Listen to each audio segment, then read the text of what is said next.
Well, the race to redraw congressional maps escalates this morning. The full Texas Senate is set to vote on a Republican-backed redistricting plan as soon as today. The maps passed a committee vote yesterday. With a Republican majority, the Senate is likely to send the plan to Governor Greg Abbott's desk quickly, potentially turning 5 Democratic seats red ahead of next year's midterms. And over in California, Governor Gavin Newsom signed into law his own maps that he hopes would nullify that.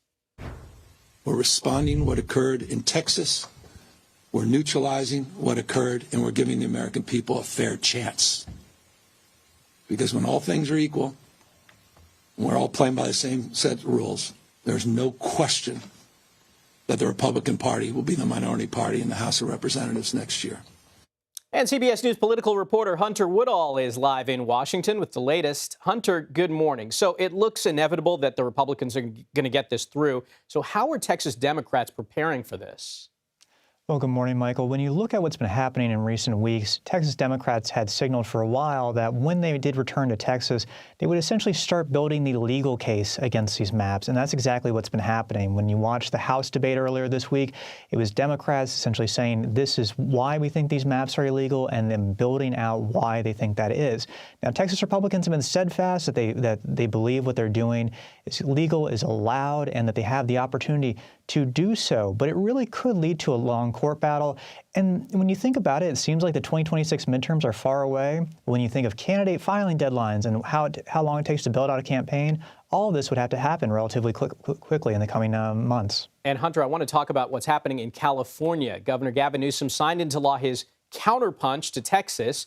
And I want to play a clip. Former House Speaker and California Republican Kevin McCarthy slammed the move on the takeout last night. So what Gavin will do will take away the voters' ability to pick one side or the other. What in essence is the politicians are picking their voters instead of voters. I like people to have, look, we were in the minority. We wanted to win. We had to get better candidates, better ideas. Better messaging. Yes. This More takes money. this all away. All right, Hunter, big question here. What happens next in the Golden State? So all that we're hearing, obviously, is that California Democrats are saying, okay, they have countered what's happening in Texas. But the big thing is this whole effort that Democrats are trying in California will have to face voters this fall. There is an election, a special election called for November 4th. And essentially, voters are going to have to sign off on whether they're willing to amend the state's constitution to allow California Democrats to overhaul the state's congressional maps, the maps that have been drawn by an independent citizens commission, and instead put in place these Democratic-favored maps that would essentially take 5 GOP seats in California and make them far more favorable for Democrats, or more favorable to an extent. This would counter Texas, but in Texas, they don't have to put that decision to voters. In California, they do, so it really remains to be seen what this battle for the midterms will look like. All right, we'll continue to watch. Hunter Woodall, thanks for joining us.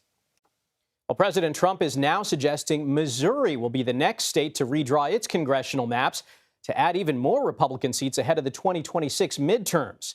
The president posting on Truth Social, quote, "The great state of Missouri is now in."